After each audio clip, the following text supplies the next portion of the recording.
ទាំងនេះគឺជាភ្ញៀវទេសចរមួយក្រុមដែលត្រៀមនឹងចាំឲ្យបាឡុងហោះឡើងទៅលើនិងថតផ្រិតយករូបភាពពីលើអាកាសនៅក្នុងតួបាឡុងនេះគឺមានក្បាលបញ្ចេញហ្គាសចំនួន4ធុងហ្គាសចំនួន1ដោយក្បាលហ្គាសទាំង4គឺបញ្ចេញឧស្ម័នស្មើគ្នាដើម្បីបញ្ចូលឧស្ម័នទៅក្នុងថង់បាឡុងនិងធ្វើឲ្យថង់បាឡុងមានភាពប៉ោងធំហើយនឹងយកកន្ត្រកហោះឡើងទៅលើដោយប្រទេសដែលចូលចិត្តជិះបាឡុងនេះគឺនៅប្រទេសបារាំងនិងប្រទេសអង់គ្លេសហើយនៅក្នុងការជិះបាឡុងទេសចរនេះជាញឹកញយគឺតែងជួបឧបសគ្គជាច្រើននៅពេលដែលមានខ្យល់ខ្លាំងគឺតែងតែធ្វើឲ្យបាឡុងរេបញ្ជាចង្កូតមិនបានធ្វើឲ្យទៅធ្លាក់នៅខុសគោលដៅដែលត្រូវចុះចតឬ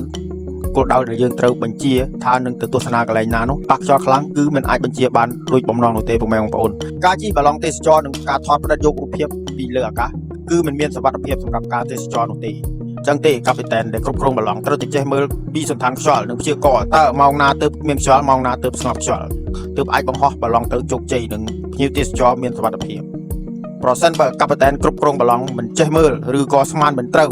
នៅពេលដែលបង្ហោះបាឡុងទៅគឺមានខ្យល់បក់ប៉ះចំខ្លាំងធ្វើឲ្យប៉ះពាល់ដល់បាឡុងនិងបញ្ជាចង្កូតមិនបាននឹងមានជួបគ្រោះថ្នាក់ជាកត្តាហេតុដូចជា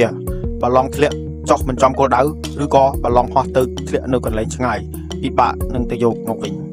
បើទោះបីជានៅកន្លែងរមណីយដ្ឋានជិះបាឡុងដើម្បីទេសចរខ្លះមានខ្សែបង្ហូតសម្រាប់ទប់បាឡុងមិនឲ្យរេទៅឆ្ងាយក្តីក៏នៅតែមានដាច់ខ្សែឬក៏ការរបូតចំណងធ្វើឲ្យអណ្ដែតទៅទីឆ្ងាយនិងពិបាកទៅយកមកវិញ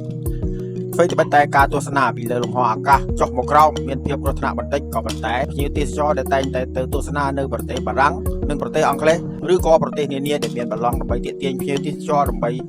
បានជិះបាឡុងនិងហោះទៅលើអាកាសដើម្បីថតផ្តិតយករូបភាពពីលើចុះមកក្រោមគឺតែងតែចង់សាកមើលឬក៏ចង់ដឹងថាតើទេសភាពនៅខាងក្រោមនៅពេលដែលឡើងទៅលើតើមានភាពស្អាតយ៉ាងណាដែរ